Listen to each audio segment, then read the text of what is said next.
Solar हमारा भविष्य है, क्योंकि आने वाले समय में हमारी इकोनॉमी काफी बड़े प्रमाण पर बढ़ रही है। कल मैं दिल्ली में था नीति आयोग की मीटिंग में, तो योगी जी और मैं खाने के टेबल पर साथ थे, उत्तर प्रदेश के मुख्यमंत्री। तो मुझे बता रहे थे, तब मैंने उनको कहा कि वो कह रहे थे कि हमारे यहाँ 15,000 मेगावाट पावर तैयार होती है और 30,000 मेगावाट हमको लगती है।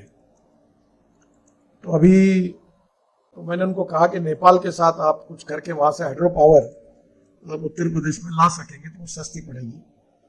और सोलर की पॉलिसी भी मैंने जब उनको पूछा तो उन्होंने कहा कि अब घरों घरों पर हम लोग सोलर लगा रहे हैं, और अगर यूनिट खर्चा करने के बाद अगर ज़्यादा होते तो डिपॉजिट रखते हैं और बाद में उसको हम विड्रॉ करने की भी अनुमति देते हैं। इसके कारण हमारे यहाँ बहुत बड़े प्रमाण पर सोलर बढ़ रहा है। शायद महाराष्ट्र में ये पॉलिसी अब आने की है, क्योंकि जब महाराष्ट्र में चर्चा है तो उन्होंने कहा कि अगर ये सस्ती पावर सब लोग तैयार करेंगे तो हमारी पावर कौन खरीदी करेगा, ये उनके सामने अधिकारियों के सामने समस्या थी।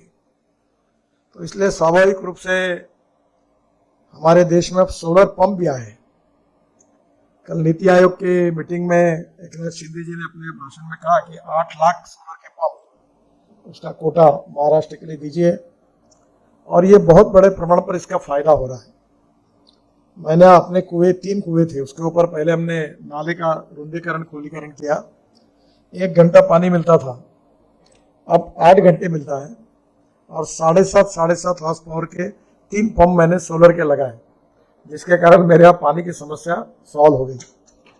यही बात किसानों के लिए भी बहुत उपयोगी और एमएसएमई के लिए भी है, क्योंकि 3 से 4 हजार करोड़ से ज़्यादा रकम ये एग्रीकल्चर के लिए उनका लॉस होता है।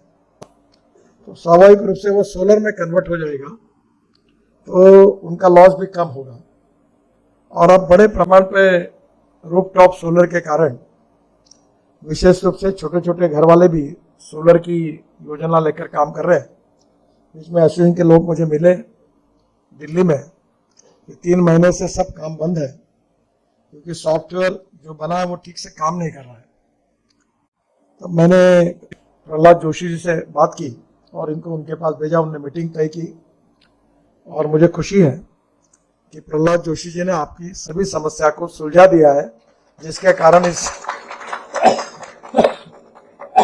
इंडस्ट्री को भी काफ़ी रिलीफ मिला है। मैं आपको बधाई देता हूं। और इसी प्रकार से हमारे विदर्भ के क्षेत्र में जितने बड़े प्रमाण पर सोलर तैयार होगी पावर, उसमें हम सबको इसका विशेष रूप से आगे विकास के लिए भी इसका फायदा होगा। जब ग्रोथ रेट बढ़ता है तो water, power, transport and communication, ये 4 बातों के बिना इंडस्ट्रियल ग्रोथ नहीं होती, कैपिटल इन्वेस्टमेंट नहीं आती। और कैपिटल इन्वेस्टमेंट और इंडस्ट्रियल ग्रोथ और ट्रेड और बिजनेस अगर नहीं बढ़ता तो रोजगार का निर्माण नहीं होता, और रोजगार का निर्माण नहीं हुआ तो गरीबी दूर नहीं होती। और इसलिए पावर ये बहुत इंपॉर्टेंट है।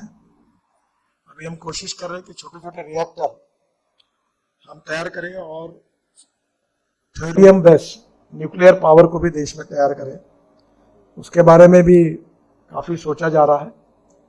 कोयले का जो थर्मल पावर है उसमें भी, क्योंकि बेस लोड जो होता है सोलर से नहीं आ सकता, तो बेस लोड तैयार करने के लिए हमको थर्मल के बिना छोड़ना भी आज मुश्किल है, और कम हो, जितना जरूरी है उतना ही बने। हाइड्रो प्रोजेक्ट में भी बड़े प्रमाण पर काफ़ी पोटेंशियल है। अरुणाचल में केवल 50,000 मेगावाट का पोटेंशियल है। तो आने वाले समय में ग्रीन पावर, हाइड्रो पावर और धीरे धीरे सोलर पावर के कारण, विंड पावर के कारण भी हमारी बास्केट में 40% से ज़्यादा ग्रीन पावर आई है। और 2070 के पहले हमको कार्बन न्यूट्रल बनना है। तो मुझे विश्वास है कि सोलर का लगातार इस प्रकार से बढ़ता हुआ जो प्रसार है वो अब गाँव तक गया है। इस बिजनेस में बहुत पोटेंशियल है, और धीरे धीरे अपने पावर लगने वाली हम ही उसको तैयार करेंगे घर पे। और एक और बात कल प्रधानमंत्री जी ने भी कही है, और मैं भी ट्रांसपोर्ट मंत्री के नाते आपको रिक्वेस्ट करूंगा कि अभी जो इलेक्ट्रिक कार और स्कूटर्स हैं, इसमें जो पावर हम यूज करेंगे तो हमारे ऑफिस में हम ऐसे कार स्टैंड बनाए कि वहाँ के रूफटॉप पर सोलर होगा और सबकी गाड़ियाँ वहाँ चार्ज हो पाएगी। तो जितनी गाड़ियाँ ऑफिस में आएगी उतना पार्किंग जगह के ऊपर वो अगर सोलर से चार्ज होगी तो हमारा जो इंपोर्ट है वो भी बचेगा, प्रदूषण की कम होगा और विशेष रूप से सस्टेनेबल डेवलपमेंट के लिए भी इसका उपयोग होगा।